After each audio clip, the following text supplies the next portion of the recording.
한 번씩 이렇게 해외로 나가보게 되면은 한국 사람들이 없는 것이 없어요. 가는 곳곳마다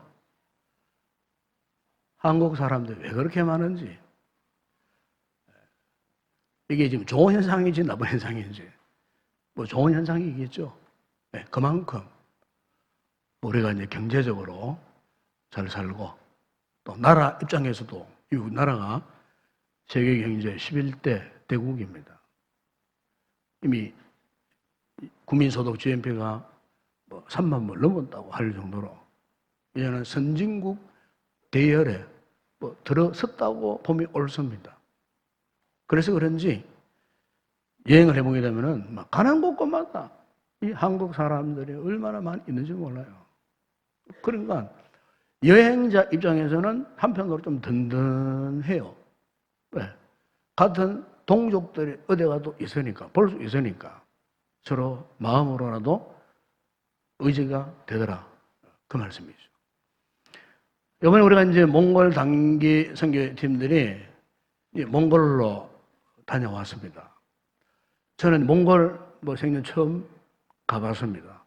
그런데 이 몽골에도 사람들이 얼마나 많이 있는지, 특히 한국 사람들이 얼마나 많이 있는지, 뭐 곳곳에 공항에 내려보니 한국 사람들이 올 때도 보니까 한국 사람밖에 없을 정도로, 심지어 뭐 비행기 티켓이 모자라가지고 못 올 정도가 된다 그러니까 참 몽골에도 참 많다. 현재 몽골 인구가 300만 명밖에 안 된답니다. 300만 명. 그 넓은 땅들인데 300만 명. 그러니까 한국 사람들이 많이 또 그렇게 가니까 모일 수밖에 없겠죠. 제가 이제 몽골에 가서 몽골의 여러 가지 역사도 이렇게 듣기도 하고, 뭐 이모저모 제가 또 살펴보기도 하고 뭐 했습니다만은, 이 몽골을 보니까 우리 역사와 조금 닮은 꼴이 몇 개가 있어요. 그 가운데 특별히 이제 한 개가 뭐냐면은, 이 뭐 징기스칸, 그럼 다 아시지 않습니까? 이 징기스칸은 징기스칸 시대 때는 그야말로 몽골 제국입니다. 이 몽골 제국이 돼갖고 막 전 세계 유럽 변방까지도 이 징기스칸이 유럽을 그냥 휩쓸었어요. 알렉산더 대왕 말하지만 알렉산더 대왕은 비교가 안 될 정도입니다. 이 징기스칸은 중국 대륙부터 해갖고 중앙아시아, 서남아시아부터 해서 유럽 지역까지 완전히 그냥 쫙 훑어버린 사람이 이 징기스칸이에요. 징기스칸. 이런 몽골 제국이 그 뒷 역사를 보게 되면요, 중국의 마지막 왕조였던 청나라가 몽골을 200년이나 지배를 하고 있었어요. 200년 동안. 그러니까 여러분, 우리나라도 일제에 우리는 36년 동안 지배를 받았지만은 청나라는, 몽골은 청나라에 무려 200년 동안 지배를 받았어요. 그러니까 이 원래 이 지배 나라와 피지배 나라의 그 차이가 그렇잖아요. 지배하는 나라는 그냥, 지배받는 나라는 지배자에게 그냥 뭐 모든 걸 다 뺏길 수밖에 없어요. 모든 걸 다 약탈당할 수밖에 없어요. 200년 동안 몽골이 그 청나라 차에서 참 고통을 당했어요. 그러다가 이 근대에 와서 1911년에 이 청나라에 혁명이 일어났어요. 혁명이. 그게 이제 신의 혁명이라 말합니다. 신의 혁명이 일어나고 이제 이 왕조가 무너져 버린 거예요. 중국 대륙의 왕조가 그렇게 무너져 버린 거예요. 사라져 버린 겁니다. 청나라를 마지막으로 해서. 이 청나라가 무너지자마자 북방 세력인 러시아가 침략에 들어왔어요. 마치 우리나라가, 그렇죠? 우리나라가 8.15 해방을 맞이하지 말자 이 남북 관계가 쪼그라들면서 북쪽은 러시아가, 남쪽은 미국이, 사실 우리나라가 분단된 가장 참 가슴 아픈 일은 그것 때문이에요. 역시 몽고도 마찬가지였어요. 몽고가 러시아가 침략해 들어왔어요. 그래서 오늘날 몽고가 공산주의 국가, 사회주의 국가가 된 시작이 그렇게 시작된 거예요. 중국이 사회주의 국가가 된 이면도 그래서 시작된 거예요. 왕조가 무너진 다음에 틈을 타서 공산주의 사상이 중국 대륙을 그냥 사로잡아 버렸어요. 모택동 세력과 장개석 세력과 다투어서 장개석이 져버리잖아요. 그래서 중국 그 대륙이 공산주의 국가가 되어버리고, 몽골 역시 마찬가지예요. 러시아가 들어오면서 러시아가 뿌린 그 공산주의 사상 때문에 오늘날 몽골이 이렇게 공산주의, 사회주의 국가가 되어 버렸다는 것을 제가 알게 되었어요. 여러분, 이렇게 어느 한 민족이든 개인이든 어느 세력에 의해서 이 지배를 받는다는 것은 굉장히 고통스러운 겁니다. 오늘 성경에 보게 되면 이 본문의 내용이 뭐냐면은 이스라엘 백성들이 바벨론으로부터 70년 동안 이 포로 생활을 했어요. 사로잡혔어요. 바벨론에게 지배를 당했던. 그런데 어느 날 갑자기 도련이 그들에게 그 70년 포로 생활에서 해방받는 기적 같은 일이 일어났어요. 그래서 여러분 오늘 본문 1절에 보면 이렇게 말씀하지 않습니까? 우리는 꿈꾸는 것 같아도다. 그래요. 꿈꾸는 것 같아도다. 2절에 보면은 그때에 바벨론 70년 포로에서 해방되어 가고 싶었던 그 고토 예루살렘으로 돌아올 때에 우리의 입에는 웃음이 가득하고 우리의 혀에는 찬양이 차섰도다. 예? 여러분 우리나라가 74년 전에 일제하에서 해방되었습니다. 1945년 8월 15일. 지금부터 74년. 그러니까 이번 주 안에 광복절이 있는데 74주년이 되었어요. 네. 그때 그 시절에 우리의 선조들이 해방되는 그 시절에 저도 어른들에게 그런 이야기를 들었어요. 해방되는 그 해에 막 사람들이 막 태극기를 들고 막 벗은 바람으로 맨발로 막 골목길 어기로 동구밭으로 뛰어와가지고 막 거기에서 해방되었다고 막 대한민국 만세를 부르고 막 난리가 났다 그래요. 서울 시내 한복판에 수많은 사람들이 태극기 들고 맨발로 뛰어나와가지고 그 일제치하 36년 치하에서 벗어난 그 자유, 해방 얼마나 기뻤으면 눈물을 흘리고 두 손 들고 대한민국 만사라고 외치고 했던 그때 그 환희의 그 기쁨의 그 순간. 여러분 사람이요 어떤 통제를 받거나 억압되어 보세요. 우리는 본능적으로 뭘 열망하느냐? 자유를 열망합니다. 자유를. 저는 민족을 위해서 기도할 때마다 이 북한 동포를 위해서 기도합니다. 하루에도 배터리하고 기도합니다. 북한 지역의 성도들, 저 북한 땅 그야말로 따지고 보면은 100년 세월이에요. 공산주의 상이 그 땅에 들어와 지배하고 그리고 그 이후에 벌써 74년, 70년 됐잖아요. 60몇 년 지났잖아요. 6.25 후에 100년 가까운 세월 동안 북한 땅에 진정한 자유를 누리지 못한 거예요. 진정한 자유의 기쁨을 누리지 못한 우리의 북한 동포들이 지금도 곳곳에서 억압당하고요. 수용소에서 크리스찬들이 그 죽음의 잔을 마시고 있고 억압된 생활. 그들에게 필요한 것이 뭐겠습니까? 자유 아니겠습니까, 여러분? 이 자유. 그 철의 장박 같은 곳에서 벗어나는 그 자유. 여러분, 그런데 오늘 우리 나라가, 우리 민족이 비록 반쪽이라도, 이 반쪽 나라라도, 보십시오. 하나님께서 우리에게 이 자유를 주신 거예요. 전 이거를 하나님께서 주신 선물이라고 저는 믿습니다. 하나님의 이 놀라운 선물, 자유를 누릴 수 있는 기쁨, 감격, 하나님의 선물이 아닐 수가 없죠. 한숨을 있다면 우리 시대에 북한 땅도 하루속히 좀 개방되어 갖고 우리가 누리는 이 자유를 좀 누리면 좋겠다는 거예요. 저 북한 땅이 무너지 북한 교회들이 다시 재건되어지는 그날을 보았으면 좋겠습니다. 저는 하나님 앞에 새벽마다 이런 기도를 드립니다. 저만 그렇게 했습니까? 이 땅의 자유를 연모하고 사모하고 열망하는 이 땅의 많은 크리스찬들이 국가를 위해서 나라를 위해서 기도하실 때 그렇게 기도하시지 않겠어요? 저는 오늘 본문을 묵상하면서 주님, 우리나라에도 우리 민족에게도 지금 이 이스라엘 백성들이 시온의 포로에서 돌아올 때에 주님, 우리도 꿈꾸는 것 같은 그 같은 자유, 평화, 기쁨을 우리 민족에게 허락하여 주시오. 저는 사실 나라 애국자도 아니지만 나라에 기도 눈물이 나요. 이 땅이 어떤 땅이냐 그 말이에요. 정말 눈물이 나요. 영적으로 보세요.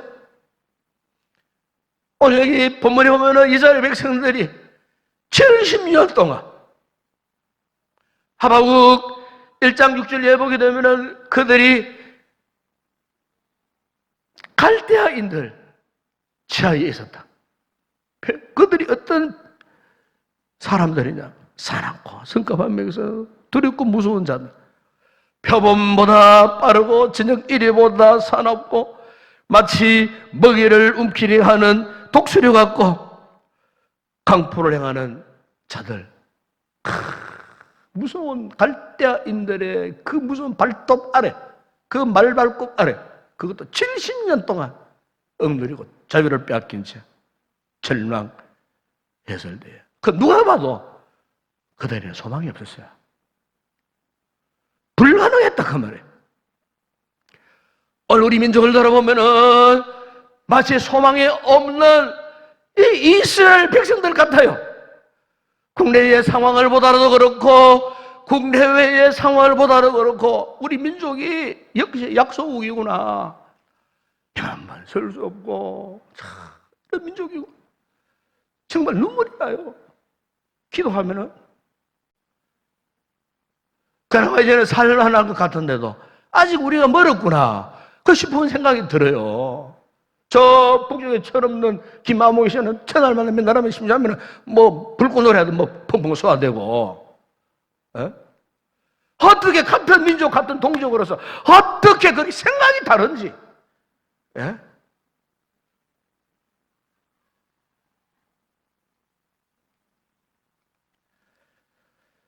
여러분 우리가 현재를 돌아보면 소망이 없는 것 같아도 저는 믿습니다. 하나님께서 우리 민족을 사랑하신다는 사실. 예? 그래서 여러분 이스라엘 백성들이요 생각지 않았던 때에 이 자유를 얻게 된 거예요. 상상하지도 못했는데 이때가 오리라 상상도 못한 거예요. 여러분 역대하 36장과 에스라 1장에 보게 되면은 거기 하나님께서 바하사에 이 페르시아의 고레스 왕이 등극했을 때 그 원년에 하나님께서 그 고레스의 마음을 감동시키고 이스라엘 백성들을요 자유를 주게 한 거예요. 생각지도 않았던 인물이에요. 그 이방인 아닙니까? 그 하나님께서 이방인을 통해 갖고 이스라엘 백성들이 생각지도 못했던 그래서 표현이 그겁니다. 우리가 꿈꾸는 것 같았도다. 다시 말하면 이게 생시냐 꿈이냐 그런 표현이에요. 꿈꾸는 것 같았도다. 여러분 2절 3절 보십시오. 그때의 문나라 가운데서 말하기를 여호와께서 그들을 위하여 큰 일을 행하셨도다 하였도다. 여호와께서 우리를 위하여 큰 일을 행하셨으니 우리는 기쁘도다. 우리는 기쁘도다. 우리나라가 여러분 1900년대 초 1910년도에 일제의 강제 병합을 당하고요. 우리 선조들이 정말 특히 교회들이 우리 그리스도인 크리스찬들이 얼마나 많은 어려움을 당했는지 몰라요. 이 일본 사람들은 제가 일본 사람 자체 미워하지는 않습니다. 예. 우리 성도들이 그걸 가져야 돼요. 우리 성도들이 전도나 선교적 차원에서 절대로 일본 사람들 미워하면 안 됩니다. 예. 그러나 이 사상적으로 좀 달라요, 근본이. 왜냐하면은 이 일본이라는 나라는 자꾸 대륙으로 진출하려는 그런 기질을 갖고 있어요. 왜? 그 사람들은 사면이 바다잖아요. 예? 자신이 알아요. 언젠가는 이 이 땅이 바다 속으로 들어간다는 사실을 압니다. 지금도 계속 그렇게 되잖아요. 불안한 거예요. 그러니까 대륙으로 진출하려는 본능적인 그게 있어요. 속성이 있어요. 그래서 여러분, 우리가 일제에 36년 동안 압제를 당한 것도 다 그런 연유예요. 그래서 일본 사람들이 그 1900년대에 소위 대동아 전쟁을 일으켰어요. 대동아라는 게 뭐냐면은 일본 마지막 쇼와 시대 때에 일본 이 제국주의자들이 동북아시아, 동남아시아, 그리고 저 남쪽 오세아니아주까지 저들의 문화, 저들의 그 경제, 저들의 정치를 일본이 다 통합시켜버리겠다. 일본이 다 다스려버리겠다. 일본이 그 모든 지역을 정복해가지고 일본 치하에 들어가도록 하겠다. 이게 이제 대동아 공연주의입니다. 대동아 공연주의. 근데 지금 일본 구구파들이 그 사상을 아직 버리지 않고 있어요. 여러분, 현재의 수상인 아베의 가문을 보게 되면은 아베의 친할아버지가 누군 줄 아십니까? 아베 노부유키라는 사람인데 이 사람이 우리나라 일제의 마지막 총독을 지낸 사람이 지금 아베의 친할아버지예요. 마지막 총독 가문의 자손이에요. 그 친손자라 그 말이에요. 그러니까 그 할아버지의 사상을 버리지 못하는 거예요. 일본의 극우 세력들이 그런 세력을 갖고 있는 거예요. 잘 아시겠지만은 이번에 우리가 수출 규제 당하고 하는 이 문제도 어떤 면에서는 이런 여기에서 이 범위에서 벗어나지를 못해요. 다 여기에 지금 다 포함되어 있다. 그래서 여러분 대동아 전쟁이 일어난 그 대동아는 이렇게 갖고 어떠했습니까? 러일 전쟁, 중일 전쟁, 저 동남아시아, 필리핀 다 일본이 점령하고 마지막에 미국을 또 집어삼키기 위하고 하와이 진주만을 급습했다가 잘못 건드려가지고 원자탄 2방 맞고 행복하지 않았습니까? 이건 대동아 전쟁을 그건 일본식 발음이에요. 이걸 태평양 전쟁이라고 합니다. 태평양. 우리는 태평양 전쟁으로 불러요. 일본 사람들은 대동아 전쟁이라고 부르지만 우리는 태평양 전쟁이에요. 대동아라는 사상, 그게 뭐냐면은 이렇게 전 세계를 일본 제국주의에 손 안 넣겠다는 야욕에서 나온 사상이기 때문에 그러면 제가 오늘 왜 이런 이야기를 하느냐 하면은 우리 젊은 세대들이 요즘 역사관이 굉장히 흐릿합니다. 또 역사를 또 잘못 배우고 있어요. 나라가 이렇게 힘들고 어려울 때에 우리가 이 역사관이 분명하면은 방향이 보입니다. 우리가 어디로 나가야 할지가 보인다는 거죠. 특히 우리 크리스찬들이 이 교회들이 나라와 민족이 이렇게 어려움을 당할 때 기도 외에 다른 방법이 없는 줄로 믿습니다. 기도해야 됩니다, 여러분. 우리의 신앙의 선조들이 일제에 있을 때에 교회들이 선조들이 생명 걸고 순교하면서 하나님 이 민족을 사랑해달라고 독립운동을 하면서 피를 흘리고 제가 이번에 그 몽골 현지에 가니까 뜻하지 않았던 한 분을 제가 이제 알게 되었어요. 우리 같은 멤버들이 함께 갔습니다마는 거기에 이태준 선생의 기념공원이 거기에 서 있었어요. 깜짝 놀랐어요. 이 몽골 땅에 웬 우리 한국인의 이 기념공원이 서 있을까? 그래서 이제 그분에 대해서 제가 조금 이제 살펴봤어요. 살펴보니까 이분이 어떤 분이냐면은 우리나라 연세대 초기 때의 출신이에요. 의사예요. 연세대를 졸업하고. 근데 이분이 왜 의사가 되기를 원했는가? 몇 가지 이유가 있었어요. 첫 번째는 의과대학 가서 의사가 되어가지고 나라를 위해서 싸우는 독립군들을 치료해 주기 위해서 내가 의사가 되겠다. 네, 젊은 나이에. 그래서 의사가 되었어요. 그리고 내가 의사가 되어갖고 몽골에 가갖고 거기에서 비밀 군장 학교를 내가 세워야 되겠다. 그 두 번째 목적. 그 다음에 이제 이 세 번째 목적이 뭐냐면 몽골은 유목민들이 많잖아요. 요번에도 가보니까 뭐 그 대평원에 막 유목민들이 그냥 뭐 소양 키우고 뭐 참 그렇다. 그 아름다운 대평원에. 그러다 보니까 이목민들에게 무슨 병이 제일 많냐면은 성병이 제일 많대요. 샤워도 안 하고 목욕도 못 하고 이러니까 막 성병이 굉장히 많아요. 거의 전 국민의 한 70%가 성병 안 한대요. 그래가지고 이태준 선생이 자기 의사가 되어가고 몽골 그 용민들에게 그런 질병들, 그 외에 다른 질병들을 치료해 주기 위해서 자기가 의사가 되겠다 해서 1914년도에 그 몽골로 들어갔답니다.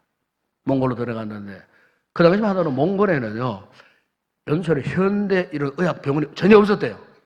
이 몽골이 의외로 굉장히 우상이 심하고 이제 뭐 이렇게 뭐 누가 아프잖아요. 그러면은 뭐 이렇게 주문 외우고 뭐 이렇게 치료받는데 왜냐하면 그 이제 그 당시에 그 몽골 황제가 티베트 계열의 라마 불교 성녀였어요.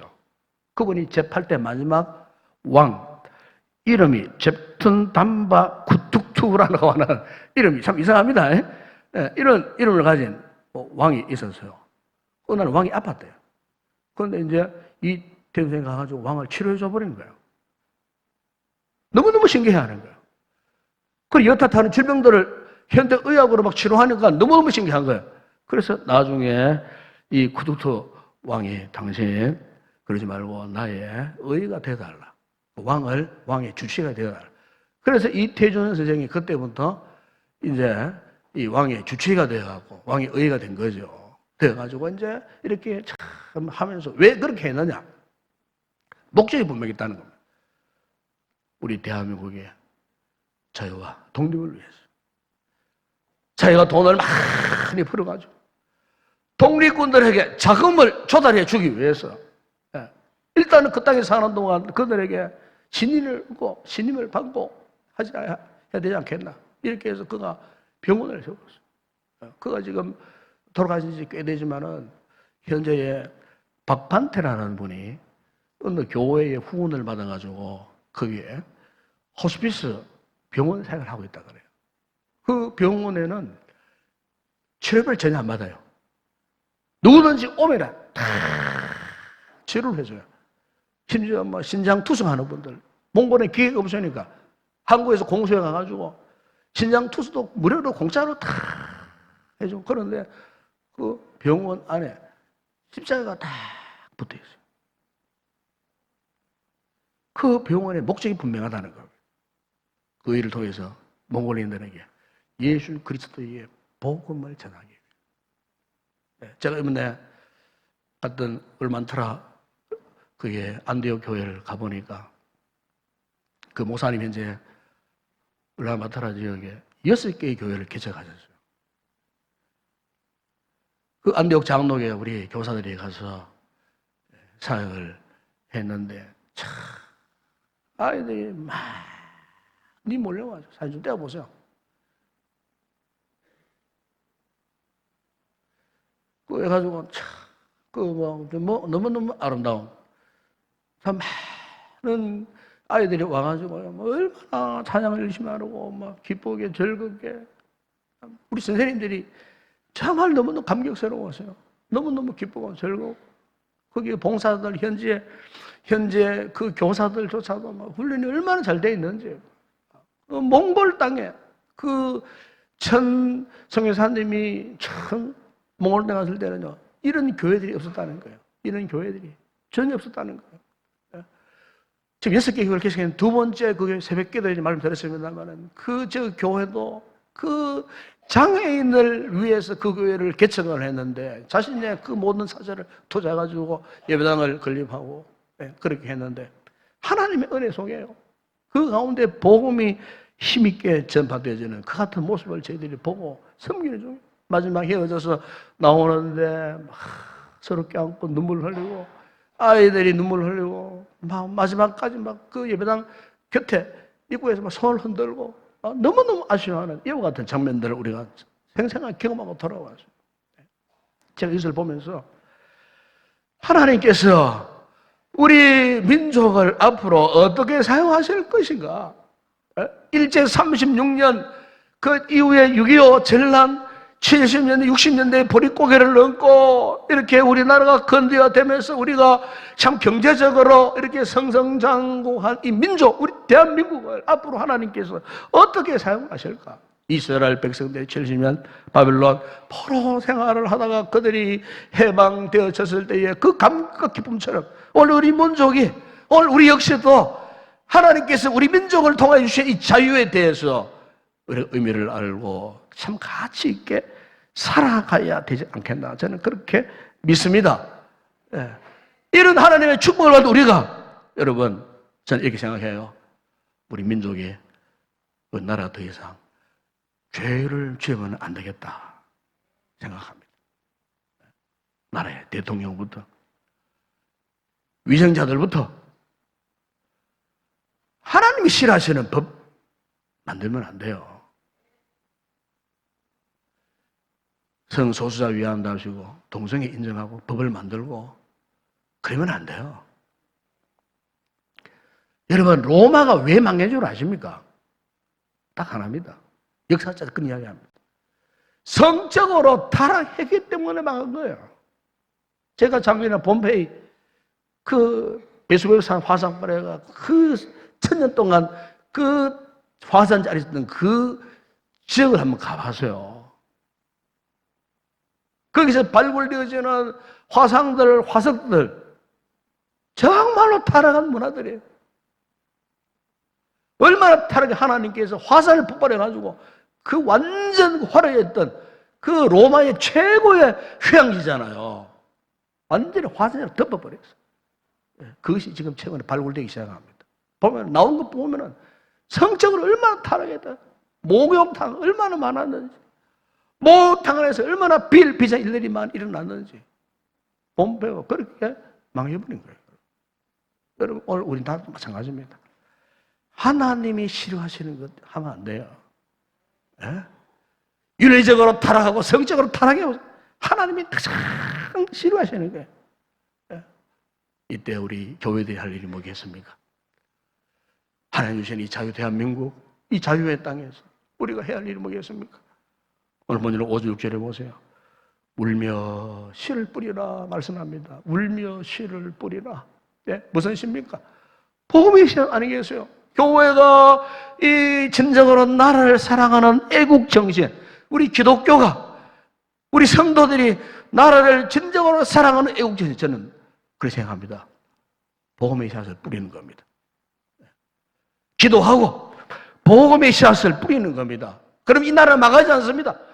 교회가 이 사명 감당하면 우리 민족 망하지 않습니다. 우리 성도도 이 사명 감당하면 교회가 망하지 않습니다.